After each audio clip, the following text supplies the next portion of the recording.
पहले कॉमेडियन नहीं थे क्या? हमारे राजू श्रीवास्तव जी नहीं रहे थे? वो भी तो कॉमेडियन थे। क्या जसपाल भट्टी साहब नहीं थे? वो भी तो कॉमेडियन थे। कॉमेडी के माध्यम से समाज को बहुत अच्छा संदेश देना, सत्ता को पलट देने की शक्ति रखना, तंज कसते थे वो थे कॉमेडी। क्या वो आज हम उनको भूल गए? इन कॉमेडियंस को क्या आप आज के 10 साल बाद, 5 साल बाद, 20 साल बाद नाम याद रहेगा किसी को? नहीं रहेगा, नाम लोग भूल जाएंगे क्या। लेकिन हम आज किसी का नाम भूल पाए जो कॉमेडियन चले गए, क्योंकि वो था एक्चुअल में कॉमेडी का मतलब। सुमन जी, यूट्यूब पर एक यूट्यूबर है समय रैना, शो चलाते हैं इंडियाज़ गॉट टैलेंट। उसमें जो भी यूट्यूबर्स आए थे, बड़े बड़े सेलिब्रिटी, काफ़ी नामी चेहरे थे, उन्होंने जो अभद्र टिप्पणी करी पेरेंट्स को लेकर, उस पर क्या विचार करती हैं? सोनी जी, पहले तो बहुत बहुत धन्यवाद कि आपके चैनल के माध्यम से मैं अपने ओपिनियन रख पा रही हूँ।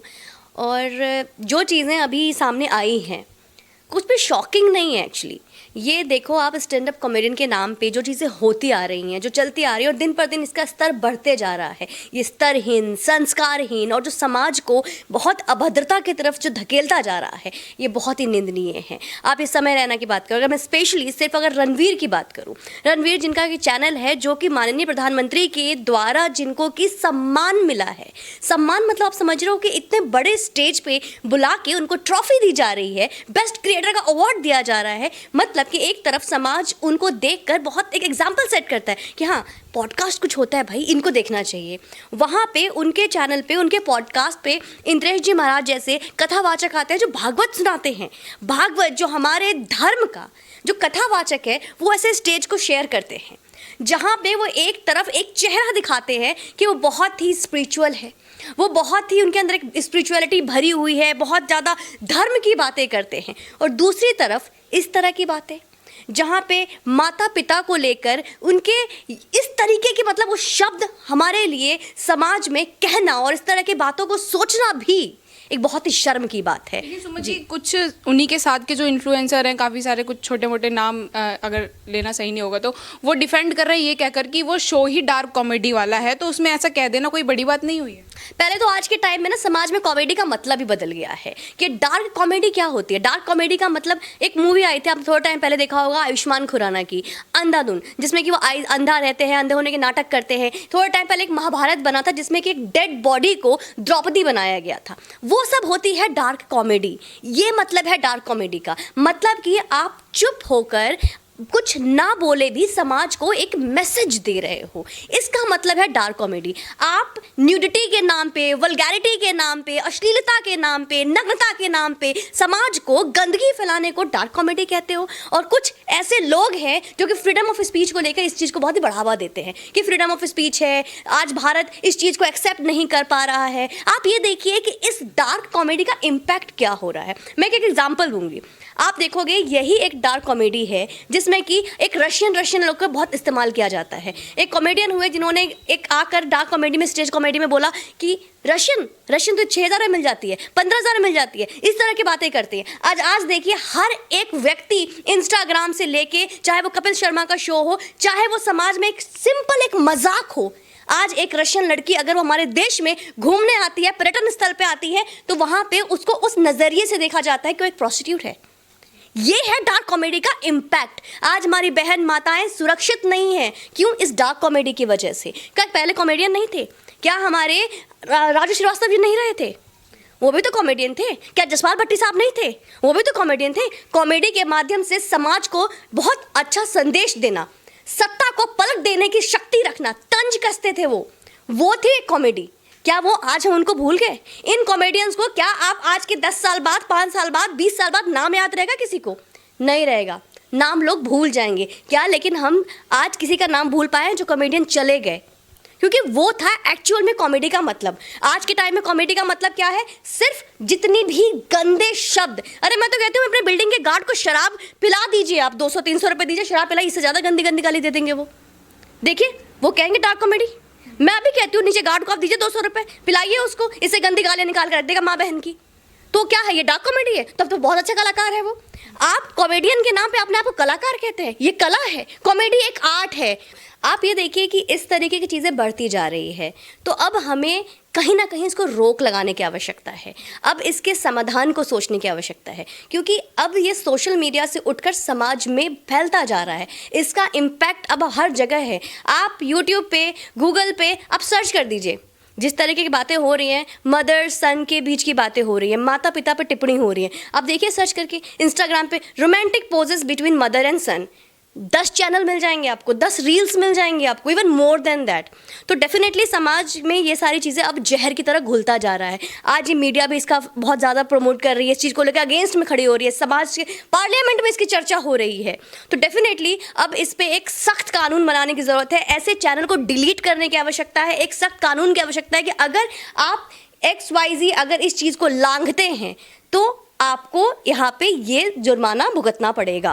तो ये बहुत गलत है और बहुत अच्छी बात है कि पुलिस हो, कानून हो, प्रशासन है, आज इस पे आज कार्यवाही कर रही है। अब इससे पहले देखिए ना, या तो नग्नता की बातें होती थी, या तो इससे पहले देखिए आप थोड़े टाइम पहले एक कॉमेडियन हुए हैं जिन्होंने हमारे धर्म को लेकर बात की थी, जिसमें जेल भी हुआ था। I don't remember his name, उनका नाम था, जिन्होंने मेरे पिया घर आए ओ राम जी इस तरीके का नाम किया था, जो हमारे हिंदू धर्म को लेके बहुत कमेंटबाजी किया करते थे। मुनव्वर, बिल्कुल। तो उस टाइम भी इस तरह के, आप ये देखिए दिन पर दिन चीज़ें बढ़ती जा रही है। तो बिल्कुल प्रशासन को एक्शन लेने की आवश्यकता है, क्योंकि प्रशासन जब एक्शन लेंगी और इस तरीके के जो दोहरे स्तर और दोहरे चेहरे वाले जो लोग हैं, जो कि स्पिरिचुअलिटी के नाम पे नग्नता डाल रहे हैं, क्योंकि आप एकदम से कोई ऐसा नहीं कि प्लेटफॉर्म पे जा रहे हो और ऐसा कुछ परोस दे रहे हो क्योंकि आप ऐसे प्लेटफॉर्म पे आए हो। ये आपके दिमाग की उपज है, आपके दिमाग में ऐसी चीजें चल रही है, इसीलिए आपने ऐसी चीजें सामने परोसी। अगर आपके और मेरे दिमाग में ऐसी चीजें क्यों नहीं आती है? क्योंकि हमारे दिमाग में ऐसी उपज नहीं है। आप अगर अपने मदर पे कमेंट कर रहे हो या सामने वाले से मदर को लेकर क्वेश्चन कर रहे हो, आप उनसे यौन सवाल कर रहे हो, इस तरह की बातें कर रहे हो, इसका मतलब कि आपके दिमाग में सारी चीजें हैं। तो आप संस्कारहीन हो, आप स्तरहीन हो और समाज को यही चीजें परोस रहे हो, क्योंकि आपको लगता है, क्योंकि हमारी बहुत ही दुर्भाग्यपूर्ण यूट्यूब प्लेटफॉर्म ऐसी है कि जहाँ पे ट्रेंडिंग हो रहा है, ये अलॉगरिदम मिल रही है, जहाँ पे सारी चीजें चल रही है, ट्रेंडिंग हो रही है, तो आप बोलो। क्योंकि हमारे आज यूट्यूब चैनल पे या फिर जिस तरीके का प्लेटफॉर्म सामने है, उसमें कहीं डूज डोंट्स है ही नहीं। जो अच्छा लग रहा है, जो ट्रेंड कर रहा है, उसको आगे बढ़ाते जाओ।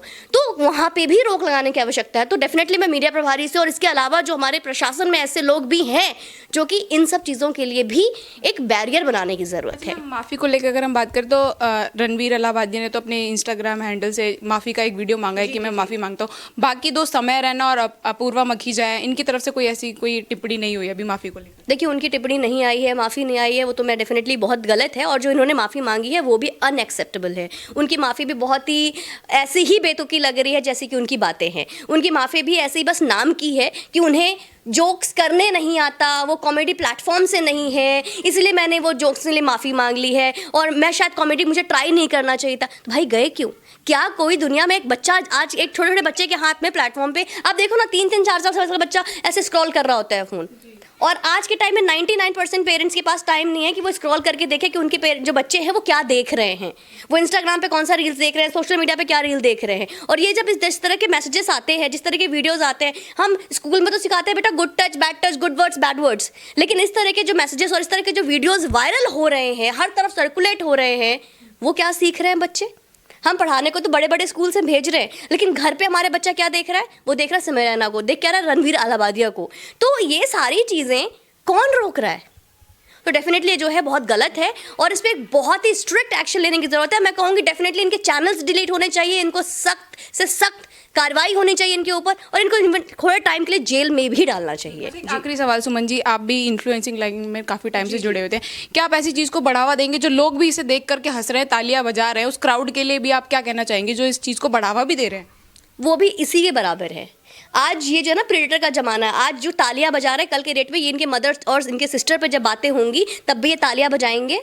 तो ये जो बोलने वाले, सुनने वाले और जो मज़े लेने वाले सब एक स्तर के हैं, ये नहीं है। आज वहीं पे बेटियां बैठी हैं, बहनें बैठी हैं, और वो एक लड़की, मतलब आप ये सोचो ना फेमिनिज्म कितना बढ़ गया है। मतलब आप मेल फीमेल की बात करते हो, लड़का लड़की की बात करते हो, लेकिन जो अश्लील है वो अश्लील है। तो यहाँ पर अश्लील और अश्लील की तो बात ही खत्म हो जाती है ना। आप उसी प्लेटफॉर्म पे बैठे हो जहाँ लड़का है, लड़की है, एक ही प्लेटफॉर्म पे एक लड़की इस तरीके की बातें कर रही है कि मदर का मतलब निकल के कभी इस तरह की चीज़ें हो रही है। तो आप ये सोचो ना कि एक फीमेल जहाँ जहाँ पे ये कहते हैं कि नहीं नहीं हमारी, और हम इसका मतलब ये क्या, तो हमारी सोच छोटी है, या तो फिर आप ये कहोगे कि ये देश बहुत, भारत हमारा देश बहुत छोटा है जो ऐसी चीज़ों को ले नहीं पा रहा है। और सबसे बड़ी बात पता है आपको कि ये चीज़ें सामने भी आई है कि जो सारे कमेंटबाजी हुई है, जो वीडियो वायरल हो रहे हैं, ये खुद भी इनके नहीं है, ये भी एक विदेश में कोई इस तरह का कॉमेडी शो होता है जहाँ पे बोले गए हैं उसी को इन्होंने सिर्फ कॉपी किया है। तो इनकी उपज तो कहीं है ही नहीं, मतलब कि ये जो आर्ट, जो कला, जो न्यूडिटी, वो भी आपकी खुद की नहीं है, बस आपको कूल दिखना है। तो कूल दिखना आज के टाइम में ये यूथ के लिए इतना बड़ा हो गया, और ये यूथ आइकन बनने फिर रहे हैं, ये आज का आइडल बन रहे हैं कि हाँ यही चीज़ें आज के देखो 16 टीनेजर्स होते हुए इस चीज़ों को बस आप समाज में हर दिन दूसरे किसी लड़के के मुंह से सुनोगे, किसी लड़की के मुंह से सुनोगे, आप दिल्ली में, मुंबई में, चाहे किसी भी शहर में हो, अब इस तरह की भाषा का इस्तेमाल हो रहा है। आए दिन आपस में दोस्त ऐसी बातें कर रहे हैं, और अगर मैं और आप इसको एक्सेप्ट नहीं कर पा रहे तो इसका मतलब आप बहुत पीछे वर्ग के हैं, मतलब कि आप आज ही गांव से उठ कर आए हो।